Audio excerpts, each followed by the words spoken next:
Hey guys, what's up? It's Savannah. Welcome back to my channel and welcome back to another true crime episode here on my YouTube channel. As you guys can tell by the title of today's video, today we are talking about the unsolved case of Desirea Ferris. Desiree was 18 years old when she went missing on the early morning hours of May 2nd, 2017 from Liberty, Missouri. Before we get started, I do want to thank the sponsor of today's video, which is Wild Wild Tech. Now, if you guys have never heard of Wild Wild Tech, it's a brand new podcast that is covering the wildest, most bizarre, and interesting stories about technology and how it's shaping our culture. As you guys know, living in today's day and age, technology is absolutely everywhere, whether it's your smartphone, wherever you're watching me right now, whether that's your TV or your computer, Bluetooth, iPads, technology is absolutely everywhere. However, you may be so used to seeing technology in your day-to-day lives that you may be unaware of the weird ways technology is affecting our day-to-day lives. The stories that Wild Wild Tech covers are absolutely crazy, and they bring in experts that'll guide you through each story so you can fully understand what's going on. So if you guys want to listen to Wild Wild Tech, you can go listen to it on Apple Podcasts, Spotify, or wherever else you listen to podcasts.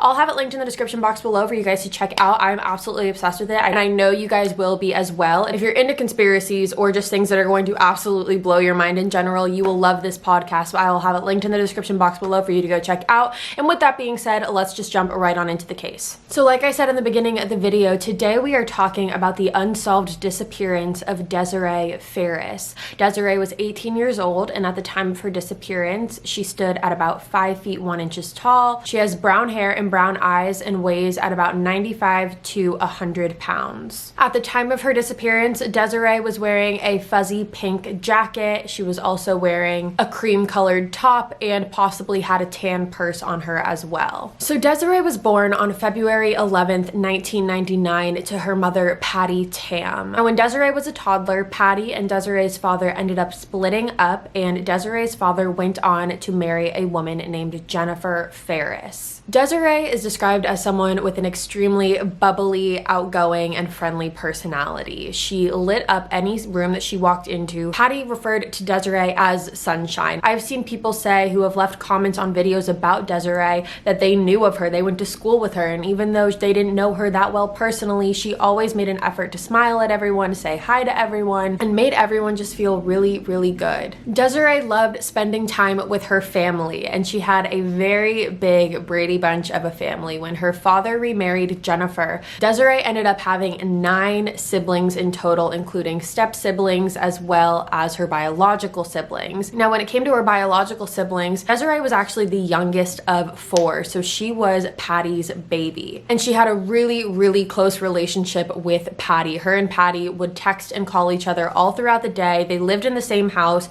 but they were always hanging out together. Patty remembers times where Desiree would just walk into Patty's room and sit on her bed with her, and they'd turn on a movie, they'd watch TV. And when it came to her relationship with her stepmother, Jennifer, they had a really good relationship as well. And Desiree lived in Liberty, Missouri with her family for about 8 years leading up to her disappearance. And as far as what she wanted to do with her life, Desiree had aspirations to become a model. She always talked about becoming a model, and Desiree is absolutely gorgeous. She's so beautiful, and she would always talk to her friends and her family about becoming a model. And something else that she was also interested was kids and babies, and so she also thought about either becoming a teacher or a child care worker as well. Desiree is the type of person to always see the good in people. She always gave people the benefit of the doubt. She's very trusting. She believes that people are good. However, everything in Desiree's life was put on hold when she went missing on the early morning hours of May 2nd, 2017. Now, prior to Desiree's disappearance, Desiree's family was worried that her ability to give people the benefit of the doubt and to be trusting and trust people could have affected her negatively and could have gotten the best of her. Prior to her disappearance, Desiree started getting involved with people and hanging out with people who weren't the best influence on her. She started hanging out with people who liked to do drugs and drink a lot and party all the time, and her family picked this up very quickly. They noticed what was going on, and they confronted Desiree about their concerns that with her hanging out around these types of people, she too could fall into that lifestyle. However, Desiree convinced her family time and time again that even though she hung out with those types of people, she wasn't involving herself in the same activities that they were doing. So let's talk about what went down leading up to Desiree Desiree's disappearance. May 1st, 2017 was the day before Patty's birthday. And according to Patty, when she woke up on May 1st, she thought that Desiree and her sister were planning some sort of surprise celebration for their mother's birthday. And the reason that she thought this was because when she woke up, she noticed that Desiree had a birthday card for her mom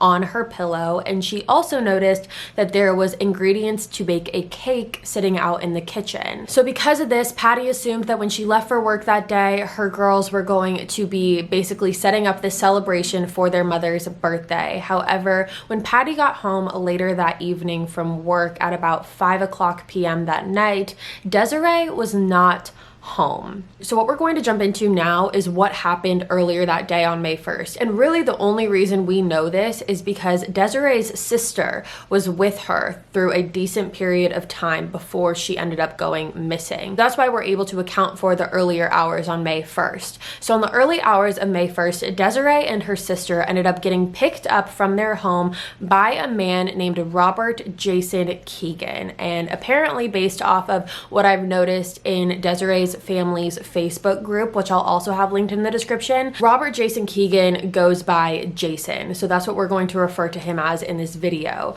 So the girls got picked up from their house by Jason. The three of them ended up going to several different locations that day, including a couple abandoned houses, and authorities have assumed that the reason that they were going to these abandoned houses was to use them for drug-related activities. And then at 4:30 p.m. on May 1st, 2017, Jason ended up dropping off Desiree and her sister at a local McDonald's located on 31st Street and Van Brunt Boulevard in Kansas City, Missouri. Now, this is where a new man enters the picture, and this man is a man named Mark Arzola. Now, Mark, similar to Jason, did not have the best reputation. He was 36 years old at this time, hanging out with 18-year-olds, and he also had been in and out of prison. That's kind of what his reputation was. Just to put it bluntly, he's not the type of person that any parent would want their child hanging out around. However, nonetheless, Mark picked up Desiree and her sister from this McDonald's that Jason dropped them off at, and then he ended up driving them back to Desiree's home to drop off Desiree's sister. Now, it is unclear why Desiree, I wasn't able to find it in any of my research, why Desiree didn't get out of the car with her sister and go home. And like I said, from what I've seen, there's not really a solid reason. It just seems that she wanted to keep hanging out with Mark. And so when Desiree's sister got dropped off back at her house where Desiree also lived, Desiree ended up staying in the car with Mark, and the two of them drove off together. From this point on, everything is uncertain. We're not sure about a lot of things, and there's definitely conflicting stories that are happening. So I'm going to try and break it down the best that I can. So try to stay with me. Now, according to Mark, he said that after he dropped Desiree's sister off at her home, him and Desiree drove to a parking lot where they spoke and talked for a couple hours in this parking lot before the two of them ended up going back to Mark's home. And then according to Mark, he said that Desiree ended up getting picked up by a friend from his house later that night. And at first he said he wasn't aware of who this friend was, but then his story kind of changes later on as we continue. Now, according to Patty, she said that she woke up in the early morning hours of May 2nd, 2017, which was her birthday. She woke up in the middle of the night and she was expecting to either have a phone call or a text message or something from Desiree indicating whether she was coming home or not, where she was, if she was okay. Like I said, Patty and Desiree had the type of relationship where they were always in contact with each other. They were always telling each other where each other was. Patty said that Desiree would never go anywhere without calling or texting her mom, letting her know where she was going. So when Patty woke up in the middle of the night and realized she didn't have any texts or phone calls from Desiree, and Desiree still wasn't home yet, she knew that something was very, very wrong. Now, Patty did not waste any time to file a missing persons report with the Liberty Police Department, and once this happened, the Liberty Police Department ended up putting up Desiree's picture on Facebook. And this is actually how Jennifer, Desiree's stepmother, found out that Desiree was missing. So by the time that the Facebook post was put up about Desiree's disappearance, Jennifer Jennifer called Patty, and the two of them decided that they were going to work together and find Desiree. Jennifer and Patty decided that the first thing that they needed to do was they needed to try and retrace Desiree's steps. And in doing that, they needed to figure out what happened the night that she went missing. Now, what really helped a lot was the fact that Desiree's sister was with her that day. So Desiree's sister was able to tell her mom as well as the authorities about Jason and about Mark, the two men that were last seen with Desiree. Now, because of this, authorities made it their mission to try and track down Mark and Jason. And while they were doing this, they decided that the next best thing to do while simultaneously trying to find Mark and Jason would be to find the places that Desiree's phone was last pinged at. And when they did this, police were able to figure out that Desiree's phone was last pinged in a neighborhood in South Kansas City called Marlboro Heights. Now, when authorities saw this, they definitely weren't too reassured by this, because this area is not known to be the best area. There's a lot of drug activity involved, a lot of crime. This just isn't somewhere where you would want an 18-year-old girl to be hanging out. So when authorities figured out that that's where Desiree was, that's where her phone was last pinged, they were also able to see that Desiree's phone was physically turned off at 4:11 a.m. Not died, it didn't just die on its own. I'm not exactly sure how they were able to realize this, but they were able to figure out that it was physically turned off. Authorities were also able to see that Desiree sent a text message to her sister on the early morning hours of May 2nd. At about 1 o'clock a.m., she sent a text to her sister, the one that she was with earlier that day, saying, "I'm coming home." However, as we know, that never ended up happening. As far as her pings go, there is a timeline of it, and I'm going to look over here so I can get it exactly right. So at about 10:45 p.m. on May 1st, Desiree was near West 124th Street in South Kansas City, and then her phone pinged again between 1 to 2 a.m. on May 2nd near East 75th Street and Prospect Avenue.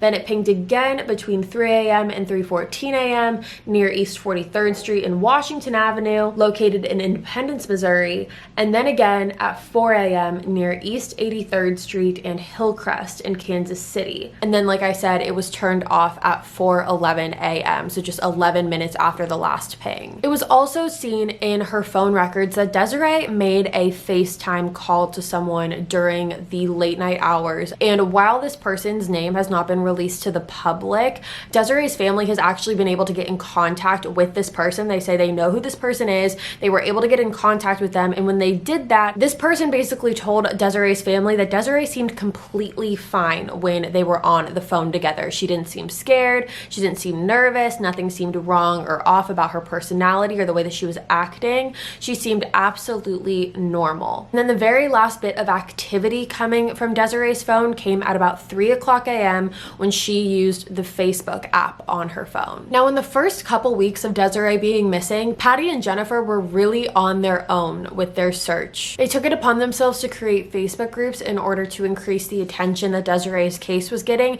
and they also took it upon themselves to form different search parties. And once they were aware that Desiree's phone last pinged in the Marlboro Heights area, they took it upon themselves again to go to that area themselves and knock door to door through the neighborhood, asking people if they had seen or heard of Desiree. Patty said at this point she didn't care how dangerous the neighborhood was. She didn't care who she could possibly run into. All she wanted was her child at that point, and nothing else mattered. They even went and visited the house that Desiree's phone was pinged at East 83rd Street in Hillcrest, and they said that when they got there and knocked on the door, no one answered. Now, according to Patty, she said that when she found out that her daughter was with Jason and Mark, she said although she's never met them in person and she didn't have a personal relationship with them, these were two people that she had heard of, two people who she knew did not have the best reputation, and people who she had warned her children to stay away from. According to Patty, she said that she told Desiree and her other kids not to hang out with these people. These are not the type of people that you want to be around, and that they could potentially be dangerous. this. So when Patty heard that these were the two last people to see Desiree, she said that she definitely got nervous. It made her very, very worried. Now, Patty and Jennifer ended up conducting a search party on May 28th, 2017.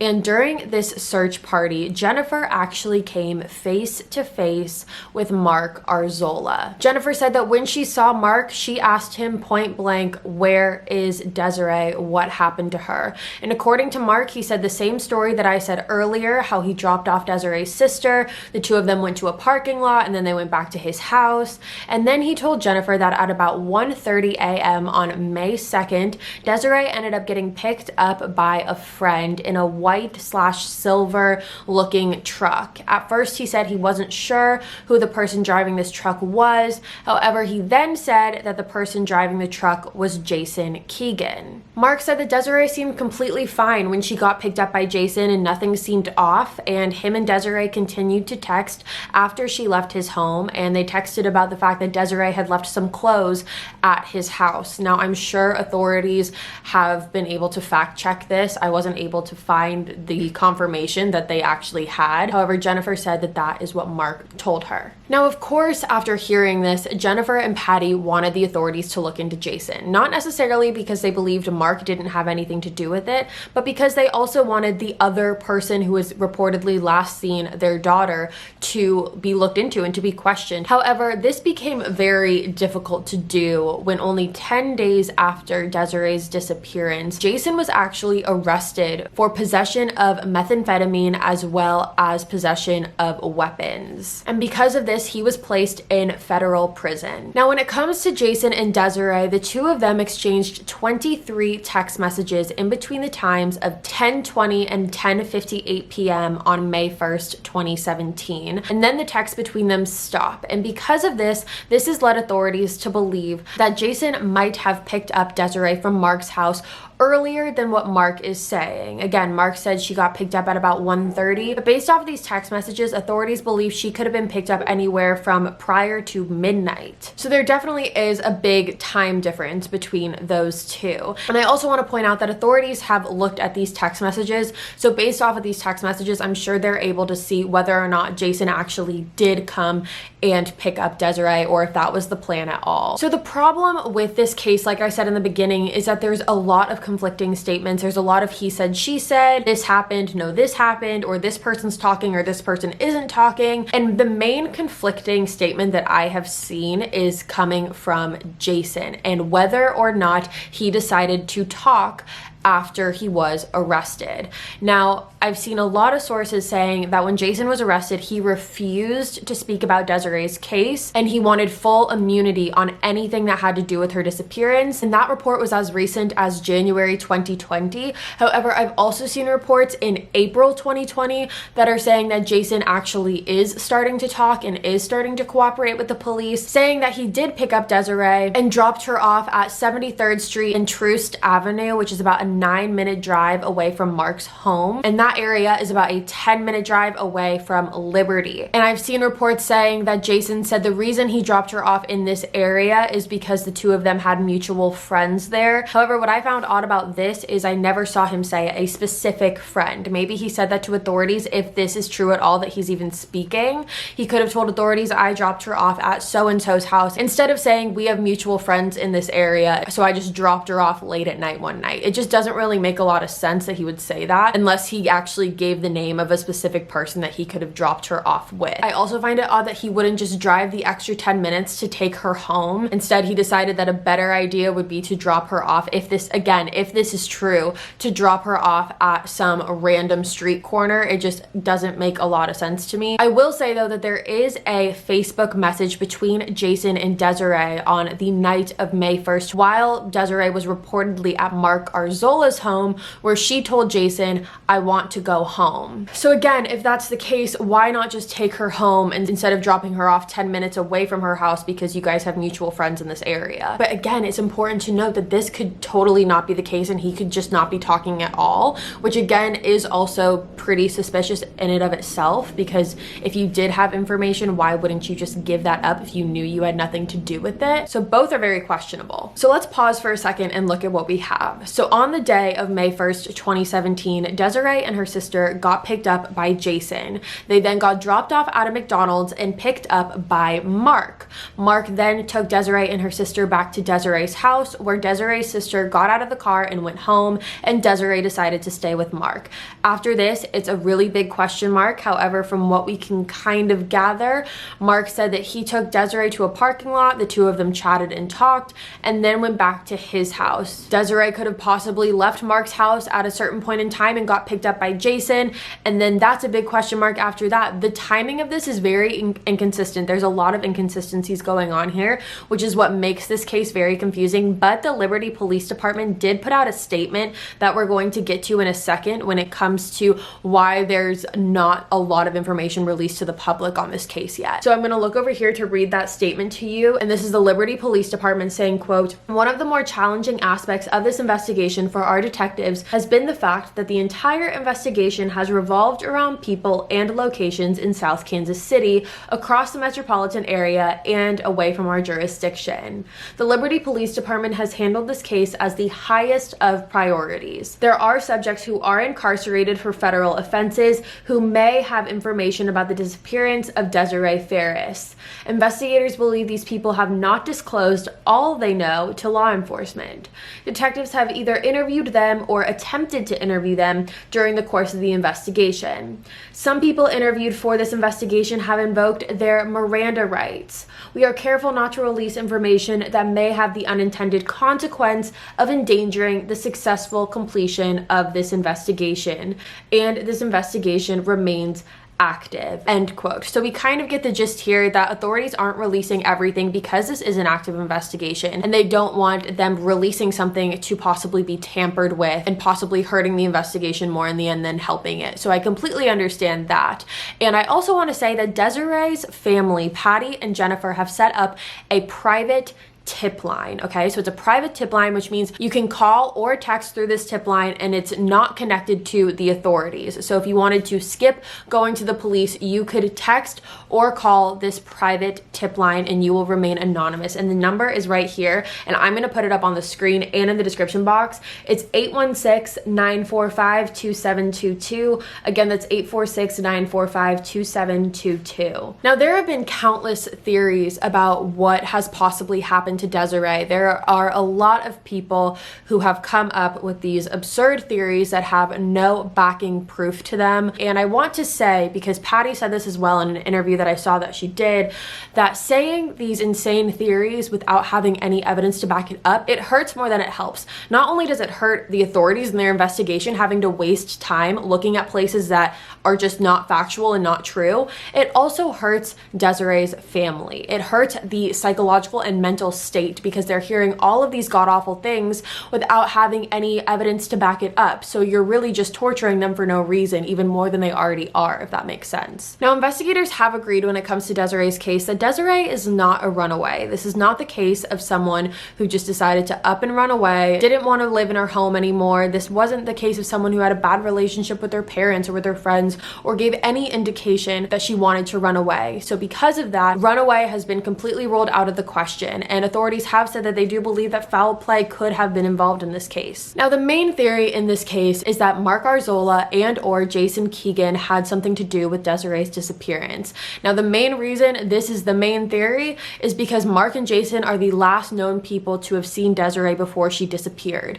I was personally unable to find any connection between Mark and Jason in the sense of if they knew each other, if they were friends, how that worked, how they were connected. I wasn't even able to find how Mark and Desiree and Jason knew each other. So I wasn't sure about the connection between Jason and Mark. So I'm not saying that this was a team effort between the two of them, but with that being said, that can't be ruled out either. There was a potential eyewitness who claimed to have seen Desiree's body in the front seat of Jason's truck, because by the way, when Mark said that he saw Desiree getting into a white/silver truck, that is the same exact car description as Jason Keegan's car. And so an eyewitness claimed that they saw Desiree's body in the front seat of Jason's truck. truck. However, that has never been confirmed. It is very, very, very likely that Mark and or Jason was involved in Desiree's disappearance. However, there is a chance that there was someone else involved as well. Whether there was someone else at Mark's house that night, whether there was someone else in the car with Jason that night, that can't be ruled out either. It can't just be Mark and Jason, that's it, until all other options are ruled out as well, if that makes sense. So I'm really, really interested to hear what you guys have to say about this case and what your theories are. Desiree's family knows that someone out there knows something. We say this all the time, someone knows something, and that is so true in this case.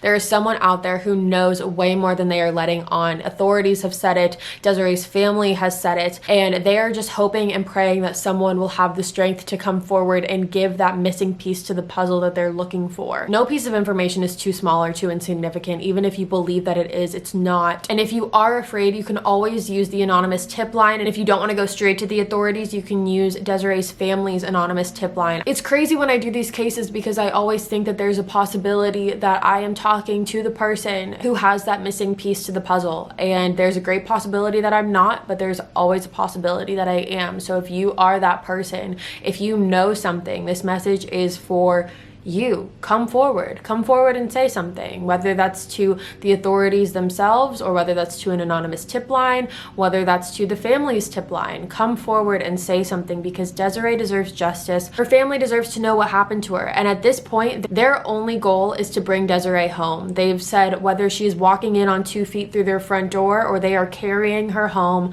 they are bringing her home one way or another. So definitely, if you know something, say something. Okay, you guys, that is all for me today. Thank you so much for tuning in to another true crime episode here on my YouTube channel. If you're new here, hi, my name is Savannah. I make videos 3 days a week, Sunday, Tuesday, Thursday. You should subscribe and join the family. I also have a podcast. It is called Killer Instinct. It is always in the description box below. Thank you guys so much for tuning in to a brand new episode. I'll be back in a couple days with a brand new video, and until then, I'll see you guys.